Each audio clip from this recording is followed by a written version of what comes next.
ভূতের বাড়ি। রাত তখন প্রায় 12টা। রাস্তার ধারে পুরনো পরিত্যক্ত এক বাড়ির সামনে দাঁড়িয়ে আছে রাকিব আর তার 3 বন্ধু। সবাই বলছে এই বাড়িতে রাতে কেউ গেলে আর ফিরে আসে না।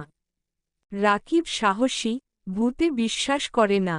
বন্ধুরা চ্যালেঞ্জ দিল, যদি সে বাড়ির ভেতরে গিয়ে 10 মিনিট কাটিয়ে আসতে পারে, তাহলে সবাই মিলে তাকে 1 সপ্তাহের জন্য টিফিন কিনে দেবে।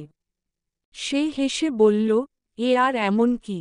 দরজাটা ঠেলে ভেতরে ঢুকতেই একটা শীতল বাতাস বইল।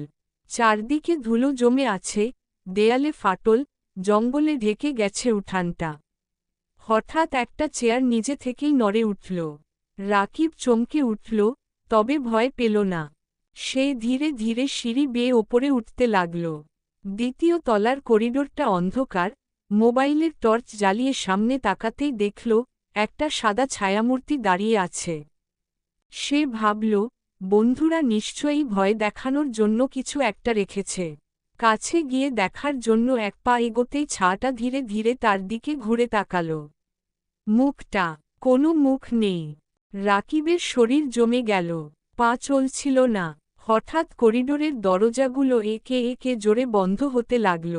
বাতাসে কানের কাছে কেউ ফিসফিস করে বলল, তুমি চলে যাও, না হলে আমিও যাব না। ভয়ে পেয়ে দৌড় দিল রাকিব, কিন্তু দরজা বন্ধ। সে ধাক্কাতে লাগল, তখনই পেছনে থেকে ঠান্ডা একটা হাত তার কাঁধে স্পর্শ করল। সেই রাতে রাকিব আর ফেরেনি। শেষ কথা, সেই বন্ধুরা পরদিন সকালে এসে দেখল বাড়ির দরজাটা হালকা খোলা। ভেতরে ঢুকে দেখল পুরনো দেয়ালে একটা নতুন আঁচড়, আমি ফিরে আসব। কেমন লাগলো গল্পটা?